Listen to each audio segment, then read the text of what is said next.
अस्सलाम वालेकुम। ज़ुल्हज्जा के पहले 10 दिन हम हर साल इनसे गुजरते हैं, लेकिन क्या हमने कभी गौर किया है कि इनकी असल अहमियत क्या है? आज हम इन मुबारक दिनों पर बात करेंगे और देखेंगे कि कैसे हम उन्हें महज एक आदत या मैकेनिकल रस्म के तौर पर गुजारने के बजाय एक शऊरी और रूहानी तौर पर मजबूत तजुर्बे में बदल सकते हैं। तो चलिए सीधे मौजू की तरफ चलते हैं। आज की इस गुफ्तगू में हम जिन अहम नुकात का जायजा लेंगे वो ये हैं।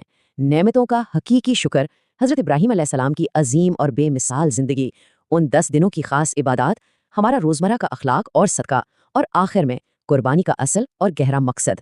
तो सबसे पहला सवाल जो जहन में आता है वो ये है कि आखिर जुल्हज्जा के ये पहले 10 दिन इतने ज्यादा अहम क्यों है। जरा सोचिए, हम सबसे रमजानुल मुबारक में कुछ ना कुछ कोताहियां तो हो ही जाती हैं, ठीक है ना। तो ये दिन दरअसल हमें एक शानदार दूसरा मौका देते हैं कि हम उस कमी को पूरा कर सकें। अहादीस से ये बात बिल्कुल वाज़ेह है कि अल्लाह के नज़दीक इन 10 दिनों में की गई इबादत का मकाम और अजमत साल के किसी भी दूसरे दिन के अमाल से कहीं ज्यादा है। ये वाकई एक बहुत बड़ी बात है। अब हम अपने पहले हिस्से की तरफ बढ़ते हैं, यानी हमारी ज़िंदगी में मौजूद नेमतों का हकीकी शुक्र है क्या। जब हम शुक्र की बात करते हैं ना, तो मशहूर क्लासिकी आलिम हाफिज़ इब्न रजब का एक बहुत ही ज़बरदस्त और गहरा तस्वुर सामने आता है। वो फरमाते हैं कि हमारी ज़िंदगी की हर नेमत दरअसल वसाइल मारफा है, यानी अल्लाह तक पहुंचने का एक जरिया। इसका सीधा सा मतलब यह है कि हमारी आंखें, हमारी अकल, हमारी सेहत, हमारे वसाइल, ये सब महज दुनियावी फ़ायदे के लिए नहीं है। ये दरअसल वो औजार हैं जो हमें इसलिए दिए गए हैं ताकि हम उनके जरिए अपने खालिक के करीब हो सकें। हर नेमत अपने साथ एक बहुत बड़ी जिम्मेदारी लेकर आती है। अब यहाँ एक बहुत अहम फ़र्क समझने की ज़रूरत है। एक तरफ तो है सिर्फ ज़ुबान से अल्हम्दुलिल्लाह कह देना, जिसे शुक्र बिल लिसान कहते हैं, और दूसरी तरफ है अमली शुक्र। यानी ऐसा नहीं हो सकता कि हम मालो असबाब तो जमा करते रहें, किसी के काम ना आए और बस ज़ुबान से शुक्र अदा करते रहें। हकीकी और अमली शुक्र का मतलब ये है कि हम अपनी नेमतों को बिल्कुल उसी तरह इस्तेमाल करें, उसी रास्ते में लगाएं जैसा कि उनके देने वाले रब ने हमसे चाहा है। शुक्र की असल रूह यही है।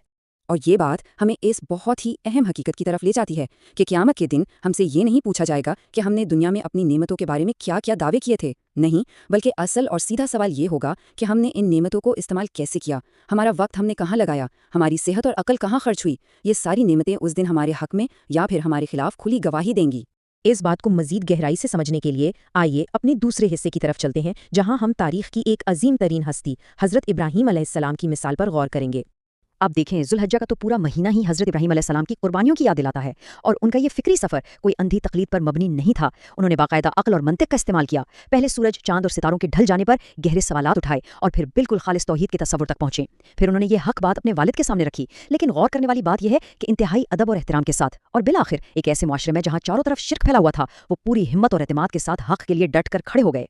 ये वाक़या जब भी सोचे ना तो वाकई रोंगटे खड़े हो जाते हैं। ज़रा तसव्वुर करें, जब उन्हें आग में डाला जा रहा था वो बिल्कुल अकेले थे, उनका कोई एक भी हामी नहीं था। यहाँ तक कि उनके अपने वालिद भी इस आग को भड़काने वालों में शामिल थे।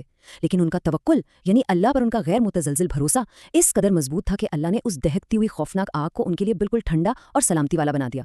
जब इंसान का भरोसा सिर्फ और सिर्फ अल्लाह पर हो तो वो अकेला भी पूरी दुनिया पर भारी पड़ जाता है। तारीख के इन अजीम असबाक के बाद अब हम अपने तीसरे हिस्से की तरफ आते हैं। ये हिस्सा बिल्कुल प्रैक्टिकल है, यानी इन खास 10 दिनों में हमें अमली तौर पर क्या इबादत करनी चाहिए। ये हिंदसा 2 दरअसल एक बहुत ही गैर मामूली और बड़ी फजीलत को जाहिर करता है। ये उन 2 सालों के सगीरा गुनाहों की नुमाइंदगी कर रहा है, एक पिछला गुजरा हुआ साल और एक आने वाला साल। और ये माफ़ कैसे होते हैं? सिर्फ और सिर्फ यौम अरफा यानी 9 ज़ुल्हज्जा का एक रोज़ा रखने से। ये वाकई अल्लाह की बेपनाह और हैरान कुन रहमत की एक शानदार झलक है। तो इन 10 दिनों में करने वाले खास अमाल कौन से हैं? सबसे पहले तो रोज़े रखना है, क्योंकि अल्लाह की रज़ा के लिए रखा गया एक नफली रोज़ा इंसान को जहन्नुम की आग से 70 साल दूर कर देता है।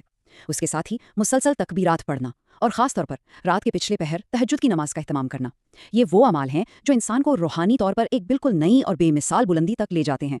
और वो मखसूस तकबीरात क्या हैं? अल्लाहु अकबर, ला इलाहा इल्लल्लाह, अल्लाहु अकबर वलिल्लाहिल हम्द।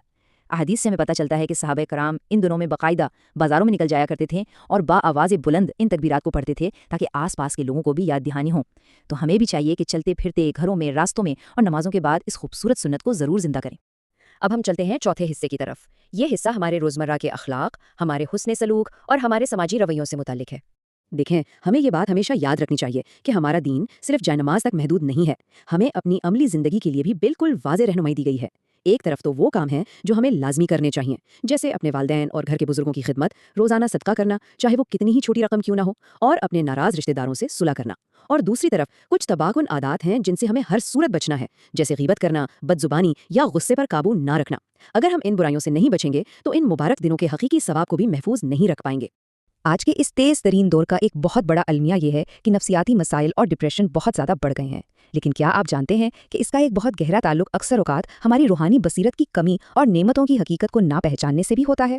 جب ہماری زندگی کا کوئی واضح روحانی مقصد نہیں ہوتا اور ہم اللہ کی دی ہوئی لاتعداد نعمتوں پر شکر گزار نہیں ہوتے تو اس کا لازمی نتیجہ بے سکونی اور شدید ذہنی دباؤ کی صورت میں ہی نکلتا ہے۔ اور اب ہم اپنے 5ویں اور آخری حصے کی طرف بڑھتے ہیں، جس میں ہم 10ویں دن کے سب سے بڑے عمل یعنی قربانی کے اصل مقصد پر بات کریں گے۔ آج کل بدقسمتی سے ہم اپنے معاشرے میں ایک عجیب سا رجحان دیکھتے ہیں۔ وسائل ہونے اور بڑے گھر ہونے کے باوجود لوگ قربانی سے بچنے کے لیے مختلف قسم کے بہانے اور جواز ڈھونڈنے لگتے ہیں، لیکن ذرا اس کا موازنہ رسول اللہ صلی اللہ علیہ وسلم کی مبارک زندگی سے کریں۔ ان کے گھر میں کئی دن چولہا نہیں جلتا تھا، صرف کھجور اور پانی پر گزارا ہوتا تھا۔ شدید مالی تنگی تھی، لیکن اس کے باوجود آپ صلی اللہ علیہ وسلم نے مسلسل 10 سال تک قربانی کی۔ یہ ہوتی ہے بے پناہ شکر گزاری اور دین سے سچی محبت۔ یہ ہمارے لیے ایک بہت بڑا لمحہ فکریہ ہے۔